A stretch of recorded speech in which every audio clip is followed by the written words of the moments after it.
ubishani wa Simba na Yanga unaendelea hapa Kalembo. Jana ilifungwa na Mlandege hapo sina. Engineer kama jana ulifuatilia engineer kaongea kabisa. Kaongea nini? Sawa bale. Tunaweza tukachukua maamuzi magumu muda wote, na tukichukua maamuzi magumu mjue kwa ajili ya nini? Kwa ajili ya kuinyosha Yanga. Sasa umebeti. Sawa. Leo tunajua sisi tutashinda, lakini hatuweke 100% ya kushinda kwa sababu mpira. Pata ile maongezi tunayoongea. Hata inakuja jioni watu wanacheza hawapigi mpira golini. Sawa? Mtu anapata mpira kupiga golini, anapiga mpira unatoka mpira wa kurusha. Anapewa Paulo nani? Huyu nani Almondi baada ya kupiga hapa golini anapiga kule. Sawa? Anapata mpira Pakolo kupasia nyavu, anapasia nje. Ni vitu ambavyo viko kwenye maelekezo kwa sisi tunajua tunacheza mpira. Wale ile timu na kwa mimi hapa wanakuja tunacheza nao kama tutawafunga magoli chini ya 3 au 4. Mimi njoni mchukue chochote tunachotaka. Ile timu tunafunga goli hata 6. Huu ni mpango mkakati ambao umepangwa na kuna maisha. Watu wameshaingizana. Hapa kampuni ya beti ya Provaya. Watu jana wamepata hela kumlipa kocha. Sawa? Kama umeweka Yanga inafungwa jana unapata hela kumlipa kocha. Mbona hela? Mbona hela? Wewe huwezi kujua hilo. Mbona hela? Tumesema nyinyi matajiri. Huwezi kujua hilo. Sasa kinginewe cha ajabu.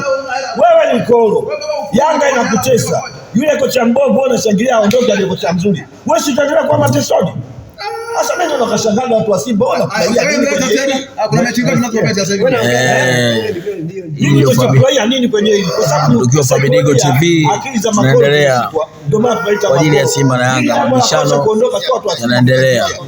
Fabingo TV kwa mjinga naye anaweza kakishangia jambo lolote kwa sababu ni mpumbavu. Unaona? Na leo unashangilia Yanga kuondoka kwa Chambovu. Ina maana mchezaji mbovu akiondoka Yanga wanashangilia. Si haja nzuri ya kufunge. Ina maana umezoea kulambwa. Ina maana ushazoea kulambwa. Nako kama umeshazoea kulambwa, unataka aje kocha mzuri akulambe tena. Makocha kuondoka makocha Simba na Yanga kuondoka ni kwa kawaida. Kwani Yanga na Simba mwaka wa kwanza kumuondoa kocha nani? Sisi katuacha kwani tumemuondosha. Sasa tulikuwa na mpango wa kumwacha. Mpango gani? Tumesema kocha na kubeti imeenda. Mwachaje huyu? Ngoja kutombeshe. Kubeti inaenda. Sawa bana. Ile kupigishana shoti tu kaka. Tumebia jana. Tunajua. Ya kubeti ndio tunajua. Wewe ndio unaelewa kwamba yale ni nini? Ndio katika kila pale. Wewe wale wametutoa sisi. Unajuaje? Bado. Unajuaje? Anajielewa. Unajuaje unafungwa? Anasema wewe mwenyewe upo kwenye makampuni ya kubeti na hapa Betway. Sawa? Imeshaelewa sasa nawe. Nyinyi mwe mnajua mpira ni pesa na mpira unaendeshwa na watu sasa hivi. Mpira akili mpira unachezwa nje na ndani. Sawa? Mechi anaweza kanishinda akili za kuelewa mechi imechezwa vipi wewe. Sawa? Mimi najua mpaka ni mechi ya yefu. Ali kama anaenda kubeti Nigeria.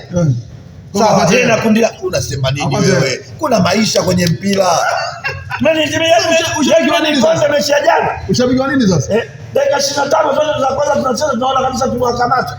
Tunatafuta jinsi wewe baadaye kawaje? Baadaye kwa nini? Si ndio akili ndio wewe sasa. Wewe ndio pungufu ndio unaona labda Yanga amezidiwa. Ile mechi ya jana Yanga amezidiwa. Wewe kwaje?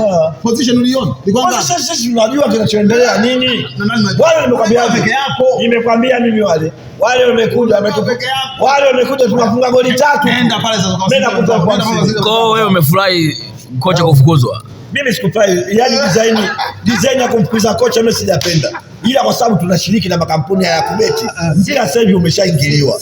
Sawa? Sio mpira wa zamani. Ile timu haina uwezo wa kuipa KMC. Ile wanabeti. Hata tukapa KMC tupate ushindi pale. Tunapata ushindi. Wanabeti. Au Simba kumfunga. Nani? Mnabeti. Simba kumfunga. Maisha ya kubeti nani umetaka? Kwa unaishauri Yanga waachane na haya makampuni ya kubeti. Wanatulipe kadi wanachama. Wanachama zetu. Tulipie kadi wanachama kadi zetu tuondokane na mambo haya. Hawaendi kwenye vikao kutegemea kampuni ya kubeti lazima. Yaani ukila cha kungwi na cha mwali lazima ulie. Hawaendi kwenye vikao talipaje kadi ya nini? Sawa. Mimi sio kwenye kikao. Wanaenda watano. Kila cha Kungwi na cha Mwali kiliwe. Sasa tu Yanga yani mpira una matokeo matatu: kushinda, kufungwa, kusuluhu. Sasa hivi hapa tunakofikia lazima tutakwenda kuwa timu za ajabu. Ile mechi mimi nilikuwa najua nawaambia kabisa hizo. Unajua vitu vingine watu wanashindwa kuelewa kwamba kuna maisha kwenye mpira. Na hii neno hapa watu tabu. Sawa? Ukifungwa umebeti, ukishinda tizama timu yako ilifunga timu gani? Mwarabu alikuja ulikuwa ushinde goli moja tu umeshindwa. Mwarabu kaja ulikuwa ushinde goli hapa atakushinda 4 ukatolewa. Sio endelea. Tunataka kufanya huyu na wao vipi? Mpira wa ujui watu. Kwa mpira huo. Kuna mechi ya finali ile. Sawa? Ya nini? Mimi najua kabisa 100% kwamba leo tunafungwa pale. Ndile mbwelo onyesha, lakini mechi ya pili tunashinda. Sawa? Ukizaliwa mjini lazima uwe mtu wa mjini, uwe una akili ya kuelewa watu wanaendesha vipi timu. Mimi sina tarehe 2. Sawa, sina tarehe 2, mimi na tarehe 1 tu ya kuzaliwa. Sawa, kwa hiyo naelewa kinachoendelea nini. Wewe unaona mimi mshamba, unitie ushamba eti Yanga ametolewa, eti nishangilie kama Yanga ameshangilia, Yanga imefungwa. Si furaha kufungwa wewe. Ndio furaha yetu. Unasema mwenyewe hawezi kwa Yanga. Wataizaje? Sisi tumebeti na sisi tumebeti.